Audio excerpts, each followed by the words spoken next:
दूसरी बारी की तैयारियों में मसरूफ हो गए हैं। योगी आदित्यनाथ कल दिल्ली का दौरा करने वाले हैं। वो वज़ीर-ए-आज़म नरेंद्र मोदी और पार्टी सदर जेपी नड्डा से खास मुलाकात करेंगे और ज़राए के मुताबिक हलफ बर्दारी तकरीब होली के बाद हो सकती है।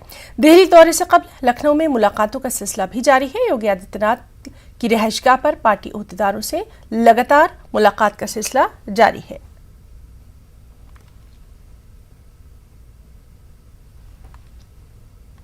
यूक्रेन पर रूस के हमले तेजतर होते जा रहे हैं। कीव समेत बड़े शहरों पर रूस की बमबारी जारी है। राजधानी कीव की जानिब रूसी फौजें तेजी से पेशकदमी कर रही हैं। उधर लुहांसिक के गवर्नर का कहना है कि मशरक़ी यूक्रेन के शहर के तकरीबन 70% हिस्से पर रूसी फौज का कंट्रोल हो गया है। बकिया हिस्से जो कीव के ज़ेर कब्जा हैं उस पर शदीद बमबारी की जा रही है। शहरियों के इनखला के लिए तमाम रास्ते मजबूत हो गए हैं। उधर यूक्रेनी सदर वोल्दिमीर ज़ेलेंस्की का कहना है कि जंग इंतहाई अहम मरहले में दाखिल हो गई है।